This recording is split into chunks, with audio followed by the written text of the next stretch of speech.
Assalamualaikum warahmatullahi wabarakatuh.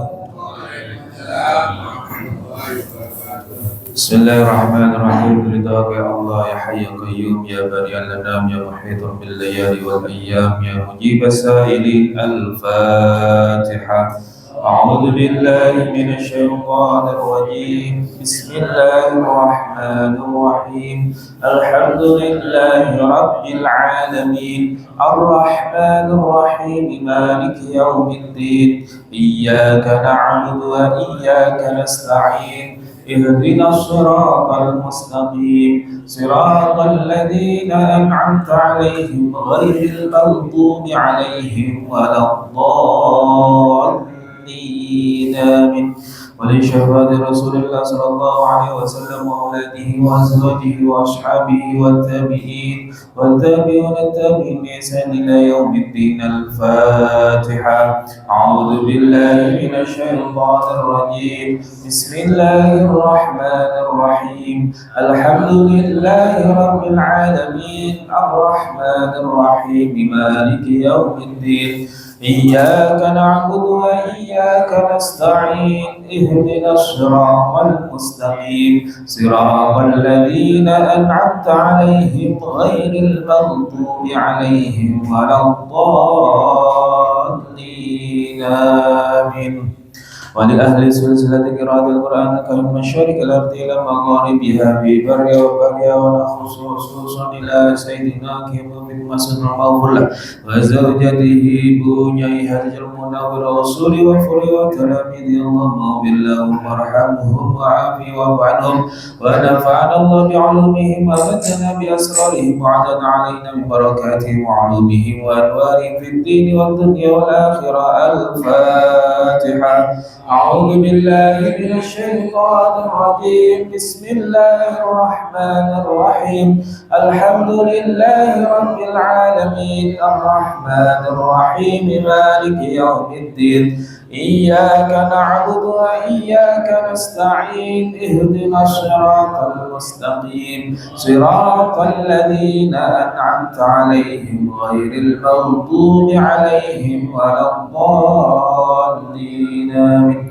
ولمؤلف في هذا الكتاب شيخ عبد الحق الأصقلاني والصلي والفضل والتلاميذ اللهم اغفر لهم وارحمهم وآمين واعف عنهم ونفعنا الله بعلومهم ومدنا بأسرارهم وعدنا علينا من بركاتهم وعلومهم وأنوارهم في الدين والدنيا والآخرة. الفاتحة.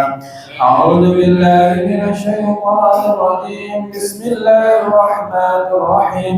الحمد لله رب العالمين الرحمن الرحيم مالك يوم الدين إياك نعبد وإياك نستعين اهدنا الصراط المستقيم صراط الذين أنعمت عليهم غير المغضوب عليهم ولا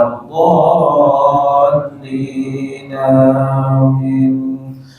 ولحاجاتنا ولحاجات آبائنا وأمهاتنا وأبنائنا وبناتنا وأزواجنا وإخواننا وأخواتنا وأصدقائنا ومشايخنا ولمن له حق علينا اللهم سهل أمورنا وأمور دنيانا وأخرانا اللهم اقضي حوائجنا حوائج الدنيا والآخرة.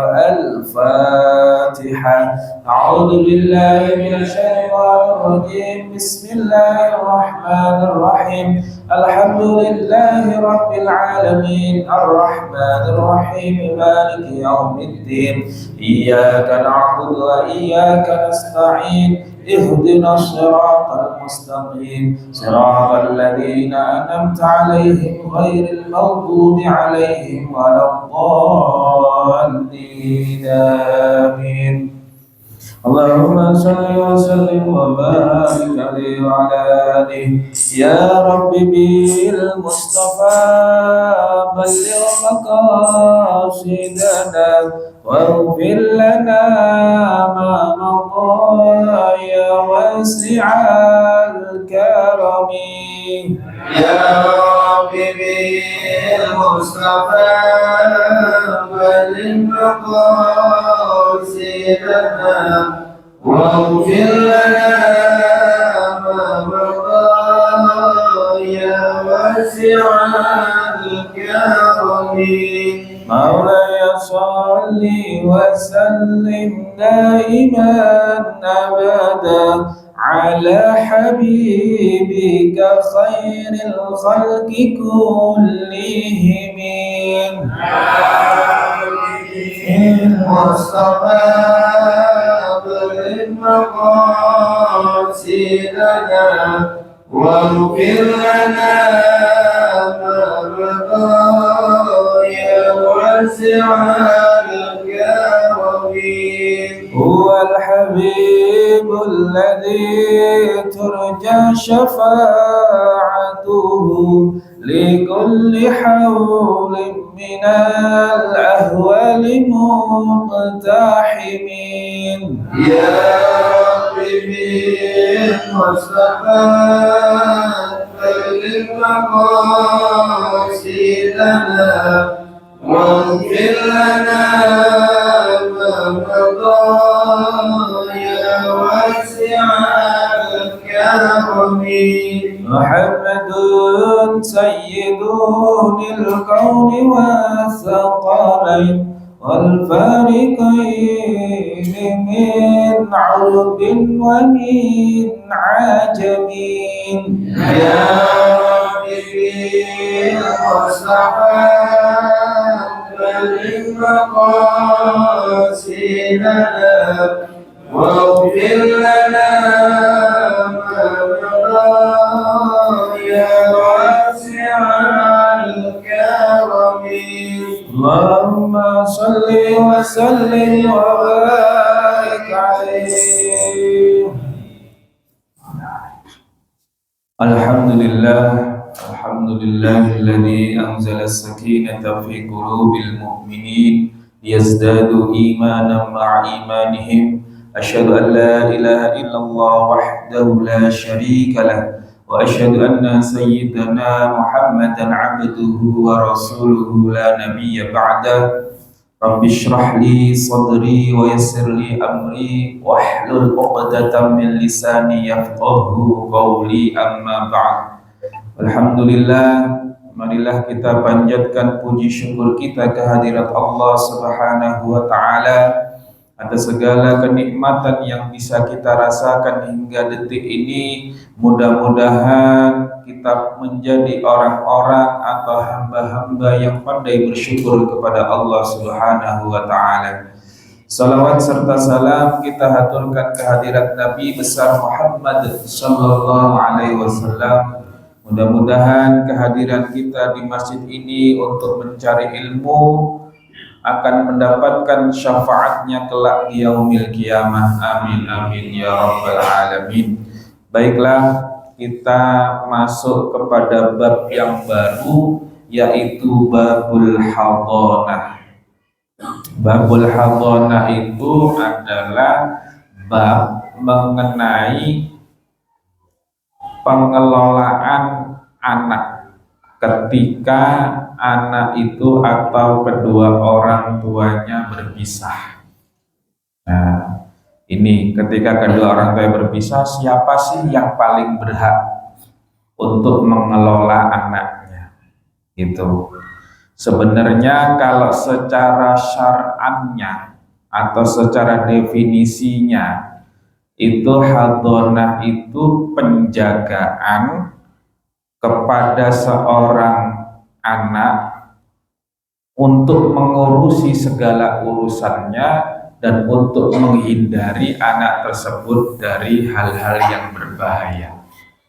Juga pendidikannya, bukan hanya menjaga tapi juga mendidiknya dan hal lain sebagainya, atau hak-hak apa yang memang sudah menjadi hak daripada anak tersebut. Baik, kita ke hadis yang pertama. An Abdillah ibni Amrin anna imra'atan qalat ya Rasulullah. Jadi dari Abdillah bin Amr, anna imra'atan, sesungguhnya seorang perempuan qalat telah berkata, ya Rasulullah, wahai Rasulullah, inna ibni hadza kana batni, karena sesungguhnya anak anakku itu telah aku kandung di dalam perutku, ya, walahu wi'aan, yang mana aku juga menyusuinya, wa tadbilahu siqaan, yang mana pundakku ini menjadi sandarannya, wa hijri lauhiwaan.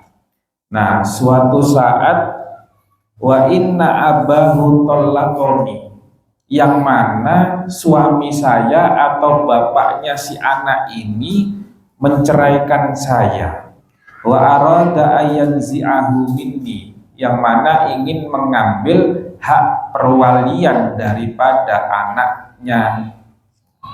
Faqala laha Rasulullah sallallahu alaihi wasallam, maka Rasulullah sallallahu alaihi wasallam bersabda, anti ahadku bihi malam tangkihi, bahwa engkau wahai perempuan ahadku lebih berhak bihi untuk menjadi wali daripada atau perwalian daripada anakmu malam tangkihi, selama engkau belum menikah kembali. Rawahu Ahmad wa Abu Dawud wa Shahhahul Hakim.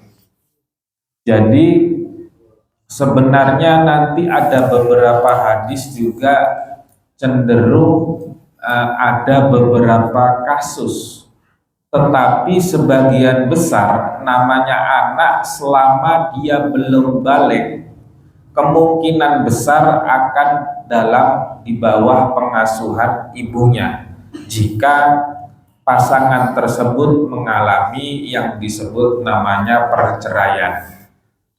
Jadi ini dilakukan kenapa? Karena ibu atau istri tersebut lebih mengetahui kebutuhan anaknya. Ya, maka kebutuhan bedaknya, kebutuhan makannya. Jadi hal-hal yang detail ini tidak banyak dari seorang suami atau bapak yang mengetahuinya. Maka di pengadilan-pengadilan di Indonesia pun jika ada namanya perceraian yang mana tidak sampai pada suatu yang nusus, apa namanya, istri tersebut melakukan hal yang tercela, misalnya istrinya selingkuh, istrinya KDRT, istrinya tidak bertanggung jawab alias kabur. Nah, rata-rata hakim di pengadilan agama itu sudah pasti menentukan, kebanyakan, bukan sudah pasti, kebanyakan akan memberikan kepada ibunya.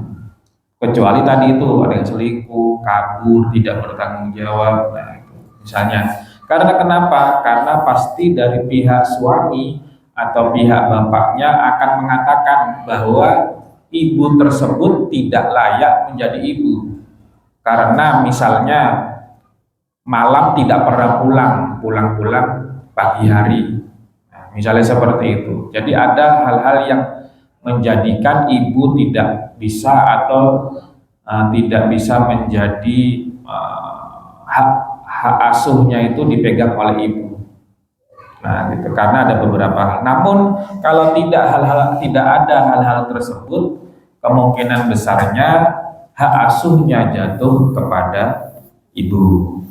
Baik, kita ke hadis yang kedua. Wa an Abi Hurairah anna imra'atan qalat ya Rasulullah, wahai Rasulullah, inna zauji yuridu ayyadhhaba bi ibni wa qad nafa'ani wa syaqani min bi'ri Abi Inabah. Faja'a zaujuha faqalat Nabi sallallahu alaihi wasallam, ya gulam, hadza abuka wa hadhi ummuka fakhudh bi yadi ayyihima syi'ta. Fa'akhadha biyadi ummihi fantalaqat bihi. Rawahul Ahmad wal arba'ah was-sahhahu Tirmidzi. Jadi ada kasus lagi dilaporkan ke Nabi lagi. Ada seorang perempuan yang mengatakan bahwa suaminya ingin mengambil alih atau mengambil hak asuhnya anaknya daripadanya, yang mana sudah diasuh, sudah dididik sama ibunya. Ya, maka Tiba-tiba suaminya ingin mengambil alih. Maka Nabi Shallallahu Alaihi Wasallam bersabda, ya gulam, wahai anak yang masih kecil ini, hadza abuka. Jadi bapaknya ditaruh di sebelah sini, wahadihi ummuka. Jadi dikatakan ini ibumu. Pilih salah satu, pegang tangannya untuk menandakan kamu memilih salah satunya. Kemudian fa'akhadha biyadi ummihi fantalaqat bihi. Jadi akhirnya anak tersebut dalam kisah ini, anak tersebut memilih ibunya. Ya kan? Jadi kebanyakan anak pasti memilih ibunya daripada bapaknya. Ini dibuktikan kalau anak pulang ke rumah pasti yang dicari ibunya, baru bapaknya. Jarang sekali nanya bapaknya, berarti ibunya nggak pernah di rumah. Ya, jadi biasanya seperti itu. Nah, ada kasus lagi yang ketiga. Jadi hadis yang ketiga, wa an Rafi' bin Sinan radhiyallahu anhu annahu aslama.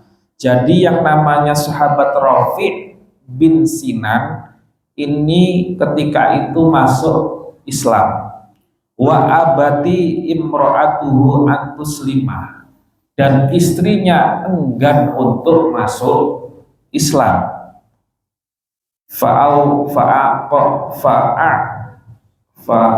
Ada an-nabi sallallahu alaihi wasallam al-umma nahiyatan wal aba nahiyatan, sama ditaruh di pojokan bapaknya, ditaruh di pojokan ibunya.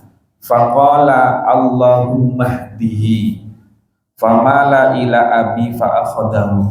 Awalnya anak ini ke ibunya, namun ibunya ini non Islam. Kenapa? Karena awalnya namanya sahabat Rafi' bin Sinan ini juga belum Islam, kemudian masuk Islam, istrinya diajak nggak mau.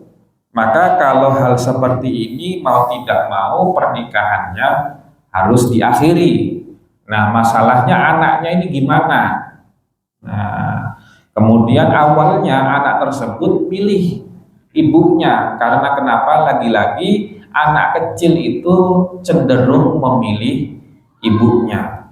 Tapi Nabi berdoa, Allahumma hdihi, ya Allah berikan petunjuk kepadanya untuk memilih bapaknya.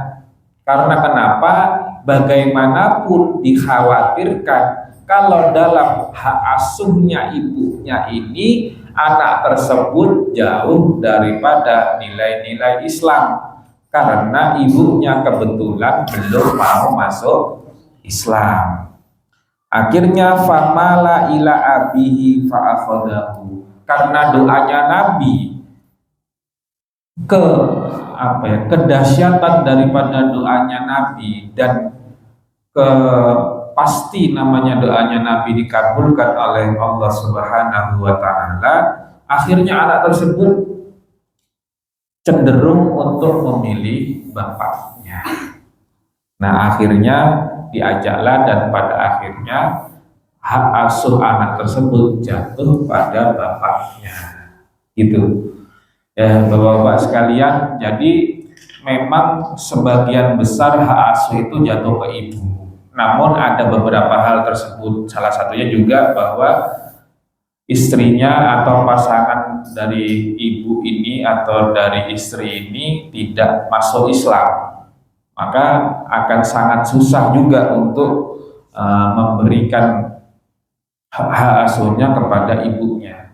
Karena anak ini kan pada akhirnya nanti akan balik, akan memilih bagaimana melihat agama. Namun kalau dalam pola asuhnya ibunya ini agak tidak memungkinkan untuk bisa mengenal Islam lebih baik, maka Nabi mendoakan untuk bisa anak ini mendapat hidayah, petunjuk untuk memilih bapaknya sebagai orang yang mendapat hak asuh daripada anaknya. Baik, kita ke hadis yang keempat. Wa anil Bara'i ibni Azibin anna Nabi sallallahu alaihi wasallam qada fi ibnati Hamzata li khalatiha wa qala al khalatu bi manzilatil ummi, akhrajahu Bukhari. Jadi ada kisah lagi. Jadi kisahnya Hamzah ini, yang mana Hamzah ini kemudian menikah lagi setelah perceraian dengan istrinya. Anaknya jatuh ke mana? Ya kan? Karena ada kekhawatiran, mungkin ada kekhawatiran bahwa ibu tiri ini agak susah untuk bisa mengasuh anak daripada suaminya ini lebih secara ikhlas, secara betul-betul sebagaimana ibu kandungnya. Maka Nabi mengatakan dan bersabda, al khalatu bil manzilatil um.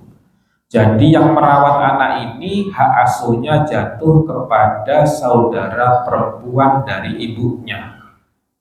Ya, kalau di Arab sana mau itu Pak D, Bude atau Bule itu sama-sama namanya al-kholah, sama-sama namanya bibi.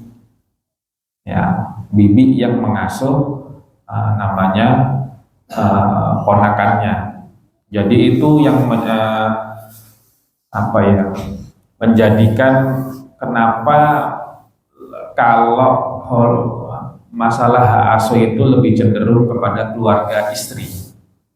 Dan di masyarakat kita kan banyak juga ketika orang tuanya dua-duanya meninggal, anak ini yatim piatu, biasanya penyerahan itu diberikan kepada keluarga istri. Nah, apalagi anak itu masih kecil, misalnya dalam posisi yatim piatu, maka biasanya diserahkan kepada keluarga istri. Akhrajahul Bukhari, mana ini diriwayatkan oleh Imam Bukhari.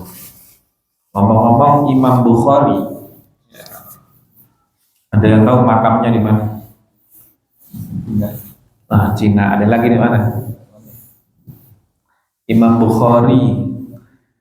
Bukhari itu seorang masterpiece hadis, seorang jempolan jagoan hadis, yang mana beliau berasal dari Samarkand, satu provinsi di Samarkand. Nama desanya Bukhara, kalau sekarang negaranya namanya Uzbekistan. Uzbek kemarin yang tanding juara U17. Nah, itu. Iya. Jadi kalau ngebayangin Imam Bukhari, ya kayak mereka itu campuran Eropa dan Asia. Orangnya tinggi-tinggi, ganteng-ganteng. Imam Bukhari ini kaya, udah pasti. Kenapa?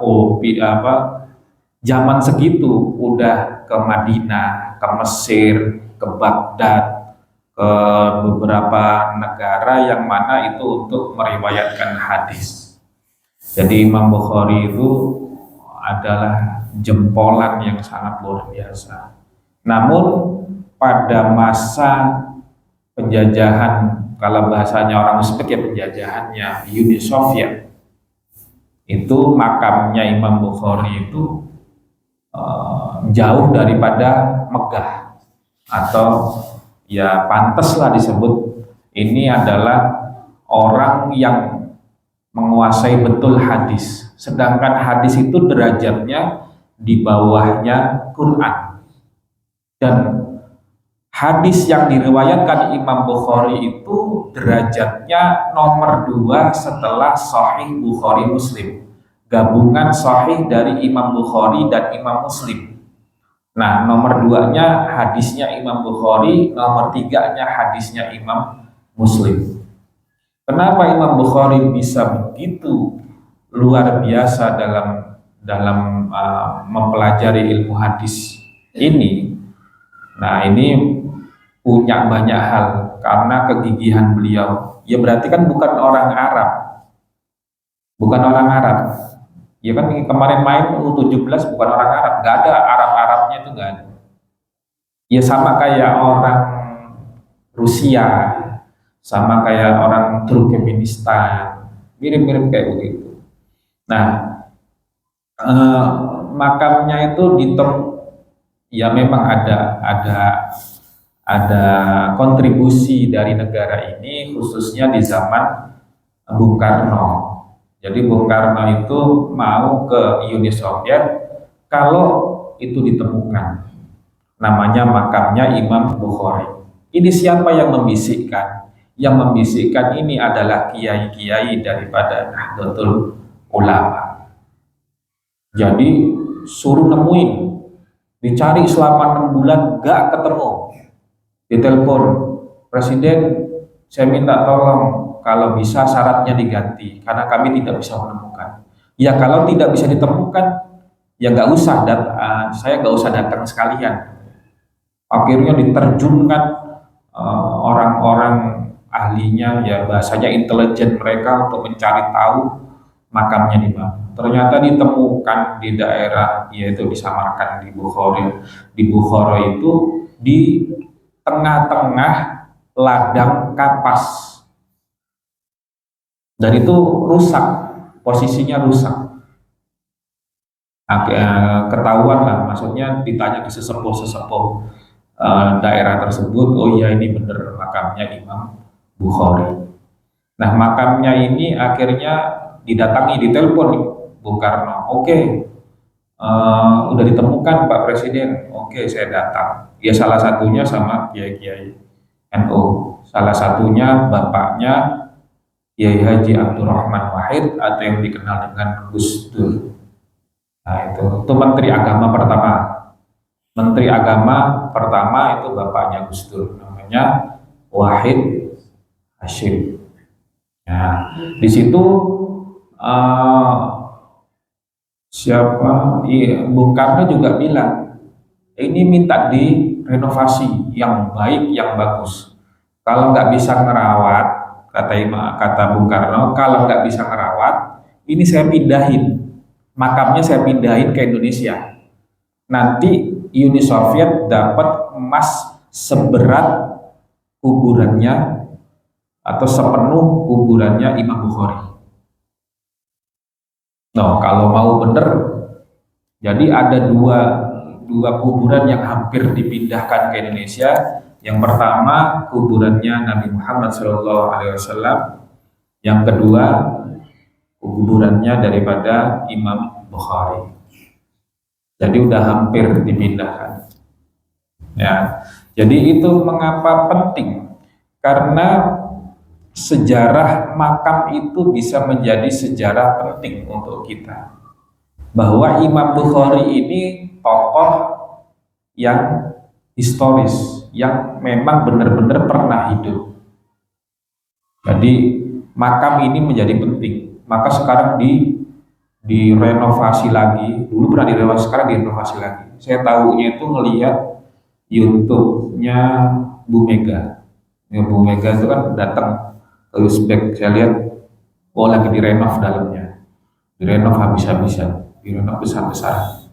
Nah ini kan membuktikan bahwa, makanya orang Uzbek kalau ke Indonesia seneng, ya seneng karena Uzbekistan punya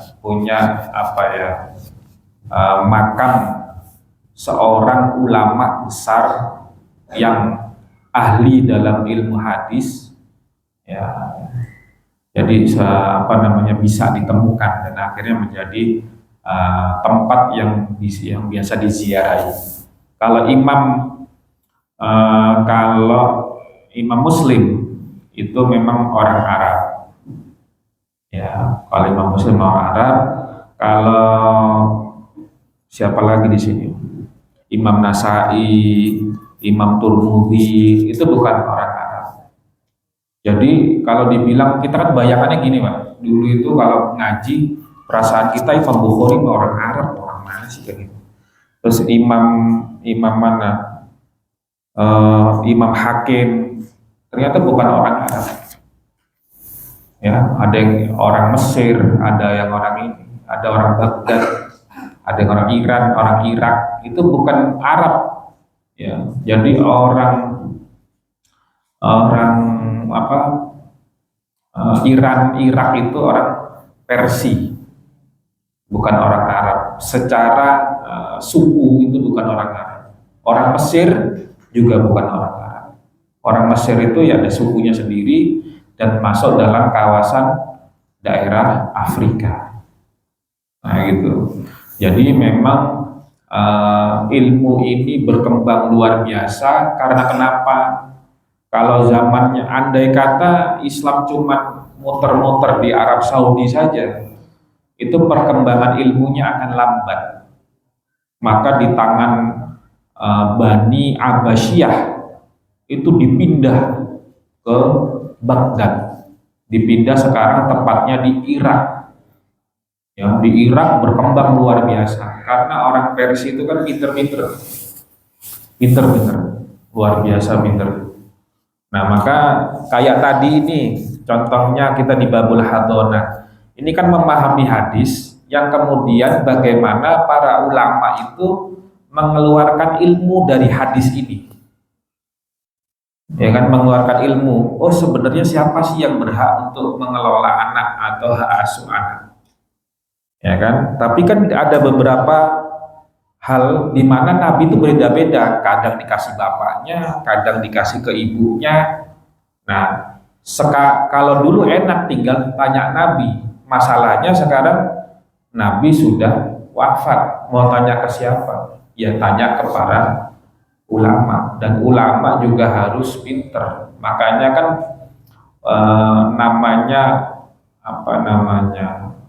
Islam itu sumbernya dari Quran, hadis, ijma, qiyas. Ya kan nggak mungkin hal-hal yang terbaru saat ini ada, misalnya hukumnya narkoba itu apa? Hukumnya narkoba apa Pak? Hukumnya narkoba haram, halal, haram. Kok bisa mengatakan haram? Di Quran nggak ada, ya kan? Di hadis nggak ada. Kok bisa? Yang merusak dan berlebihan. Nah, yang merusak dan berlebihan itu kan harus punya ilmu dan teorinya. Ya, makanya disebut di situ ada kias, mengkiaskan. Jadi mengkiaskan itu pakai ilmu.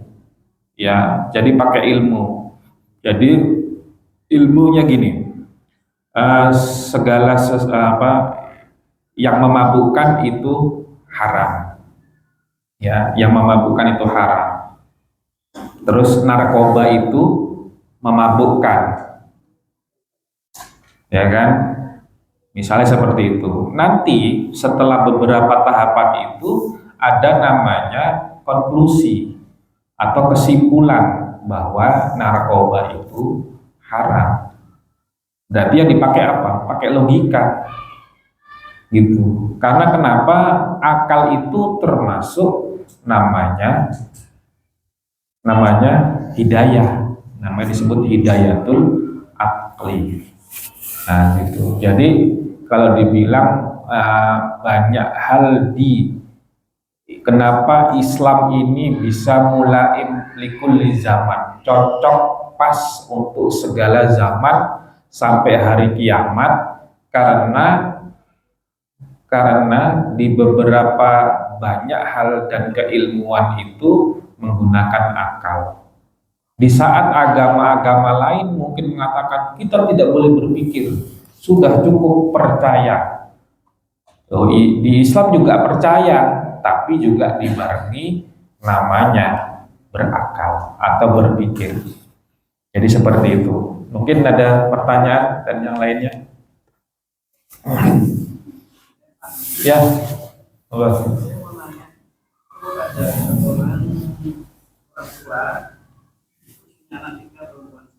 Dengan orang tuanya itu semuanya Kristen, tapi anaknya itu tidak. Nah itu besok yang manggil jadi wali itu gimana? Oh, jadi wali. Ya, Ustaz. keluarga kanan kirinya juga Kristen semua. Ya, cuma satu Iya. karena tentu pendatang Mm-mm. dari Timur Timur, Oh iya. tangga saya Mm-mm. yang perempuan itu dulu juga Islam, Mm-mm. setelah menikah sama orang Masuk Kristen. Nah, anaknya itu karena kan lingkungan itu semua Islam. Iya. Nah, itu besok kalau jadi wali gimana ya? Siapa yang menjadi wali jika walinya atau bapaknya ini berbeda agama. Jadi kalau ini terjadi, yang menjadi walinya adalah wali hakim. Ya, jadi yang menjadi walinya wali hakim, yang menjadi wali untuk menggantikan, karena nggak bisa seorang bapak yang berbeda agama menikahkan anaknya, nggak bisa. Jadi nanti ditetapkan wali hakim. Jadi kalau di KUA nanti ditetapkan siapa yang menjadi wali hakimnya, dan itu memang sudah diatur berdasarkan undang-undang perkawinan, gitu ya. Ada lagi? Bebas, nggak harus masalah ini. Yang lain ada? Ya, mari. Rumah ini terkait apa kita nggak mau kenakan kali atau dua kali atau rumah Sekali dua kali nggak mau lupa gitu ya. kalau karena apa itu Oh ya. Iya ya. Jadi memang istiqomah yang pasti harus betul-betul berurutan terus menerus gitu ya.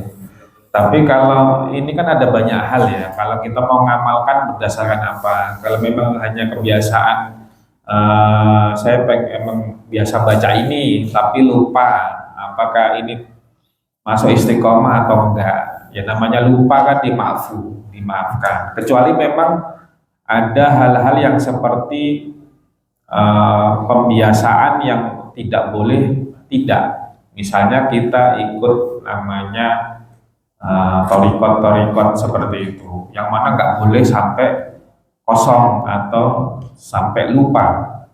Nah gitu. Kalau cuman kita wirid biasanya tiap hari Jumat baca kahfi, misalnya surat kahfi, terus suatu Jumat kita bepergian jadi lupa misalnya, ya nggak apa-apa juga. Tapi kan intinya lebih kepada banyaknya kita mengisi waktu Jumat dengan membaca surat kahfi, itu sudah lebih baik. Tinggal nanti ditingkatkan. Karena kalau sudah menjadi kebiasaan yang bertahun-tahun, insya Allah tidak lupa, ya kan? Kebiasaan yang masih lupa ini kan berarti belum benar-benar menjadi pola hidup, ya kan? Oh biasa sholat duha misalnya, kok nggak sholat duha, pasti ada yang ngerasa bahwa kok ada yang kurang ya, gitu. Tapi kalau di dalam diri belum ada yang kurang, ntar besok juga bisa. Nah itu berarti belum sampai menjadi lifestyle, belum menjadi gaya hidup. Kalau gaya hidupnya biasa sholat duha, ya sama. Biasanya pagi-pagi ngopi, terus nggak ngopi, ada aja itu sugestinya, yang lemes lah seharian, ya kan? Yang nggak semangat lah, ya kan? Yang apalah banyak. Nah itu cuman gara-gara nggak ngopi. Nah misalnya seperti itu, ya. Jadi tetap diteruskan, misalnya itu bukan suatu amalan khusus, ya diteruskan lagi. Misalnya lupa, ya udah nggak apa-apa. Tapi kita selalu memperbaiki. Misalnya punya target sebulan penuh misalnya. Oh ternyata bulan ini belum bisa, bulan depannya, gitu. Jadi supaya itu menjadi istiqomah. Karena istiqomah itu tidak bisa tiba-tiba bisa istiqomah atau enggak. Harus secara bertahap. Lama-lama istiqomah. Setelah istiqomah, lama-lama nambah. Gitu, ya.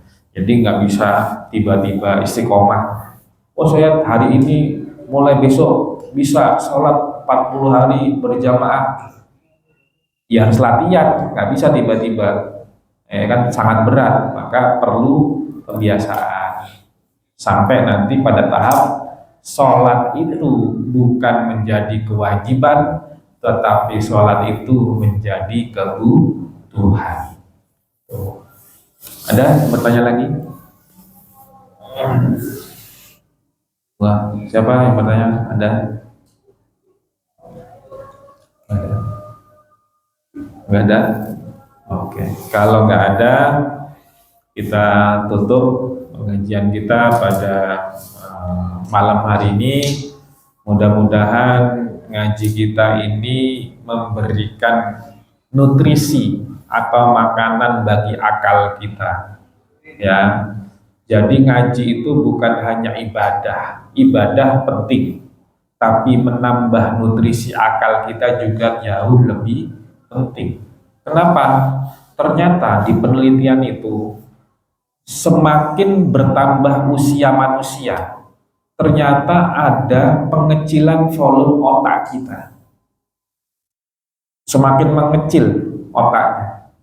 Nah, maka untuk mengatasi itu supaya tidak atau mengundur, itu lebih sering untuk mengisinya dengan hal-hal yang untuk berpikir. Ya, harapannya seperti itu sehingga sampai akhir hayat kita jangan sampai pikun. Pikun itu hidupnya nggak jelas. Karena kenapa? Disebut hidup tapi nggak tahu apa-apa.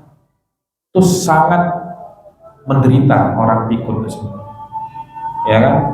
Terus anaknya juga bingung melihat bapaknya. Diajak ngomong yang udah nggak paham, ya kan? Nah, gitu. Jadi harapannya kesehatan itu pilihan. Walaupun umur itu di tangan Allah Subhanahu wa Ta'ala. Bener, ya kan? Tinggal mau pilih mau sampai akhir hidupnya sehat atau akhir hidupnya sakit-sakitan. Ya, jadi kalau kita belum bisa gaya hidup kita belum sehat betul, kita kurangi sedikit demi sedikit hal-hal yang tidak kita yang kita lakukan yang orientasinya tidak sehat. Ya, jadi Nabi itu selalu mengedepankan kesehatan sehingga jangan sampai kita merusak badan kita, pikiran kita, hati kita.